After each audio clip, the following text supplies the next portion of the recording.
Faly miarabantsika rehetra indray rakizy.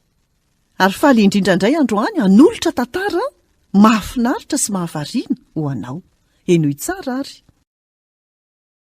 Ringo tapany fahaefatra. Ilay tigra mpihinana olona. Ringo, manana olana nga ianao? Nahoana ianao no mitebiteby? Sahib, andeha hihaza tigra zahay. Misy tigra mpihinan'olona mivezivezy antsokosoko manodidina ny tanànanay. Fa andehany koa nga ianao? Eny, kanefa inona ny tranga raha manafika izy? Na koa hoe tonga ireo fanaratsy? Misy olona iray afaka miaro anao. Mahery be izy sady afaka manao ny zavatra rehetra. Mahery kokoa noho ireo fanahy ratsy Jesosy. Ny Baiboly dia miteny hoe tonga izy mba hanafaka antsika amin'ny fahefan'ny fanahy ratsy. Jesosy ve zany ny tena mahery kokoa noho ireny? Eny, tena mahery kokoa. Maniry nino azy tahaka ny nataonao zao. Tena nazava be tamin'ny Ringo fa nila an'ilay Jesosy izy. Mivavaka izy dia nanapa-kevitra ny hampiditra azy eo amin'ny fiainany. Niresaka tamin'ilay Andriamanitra tsy hita maso izy. Ary dia niny tanteraka fa miaino azy Jesosy. Ringo, afaka miresaka amin'ny Jesosy foana ianao. Ary koa manontany azy hanampy anao. Eny, na dia mandritra ny fiazanany tigra aza. Ora maromaro taty aoriana. Tonga ny fotoana iangana. Naka ny fitaovam-piadiany ny lehilahy. I Ringo kosa nijiry fanao am-paosy. Niakatra ampahanginana teo amin'ilay hazo efa antitra teo akaiky ny dobo izy ireo. Niatrana izy ireo. Mandinika ilay toerana malalaka eo anoloana. Mivavaka manginy Ringo.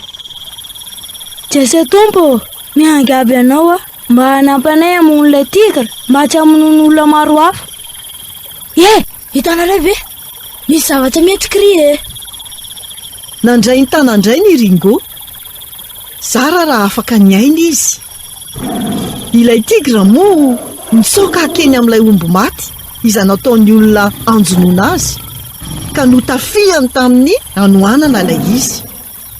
Tampoka teo dia niandrandra ny mason'ilay tigra ary dia nitranga aingana dia aingana ny zavadrehetra.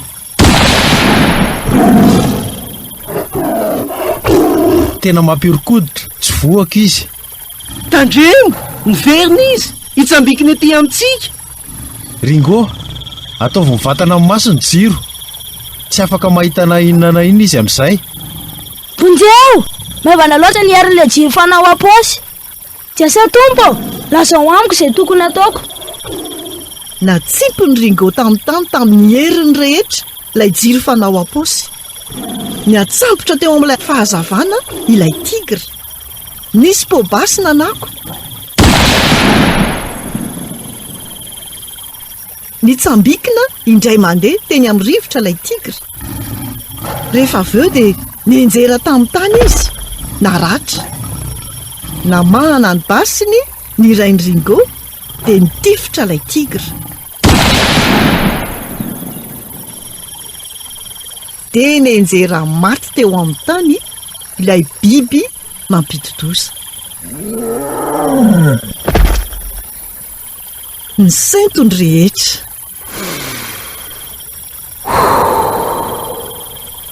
Ringo kosa mivavaka manginy.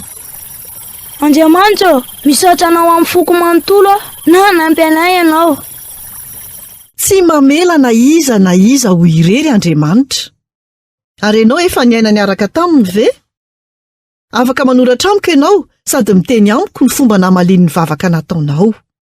Ity ary no adresy mailaka afaka hifandraisantsika. maellb@gmail.com na miantsony laharatarobia 038 09 280 82. Izay indray no anjara afatra ho antsika tamin'ity anio ity.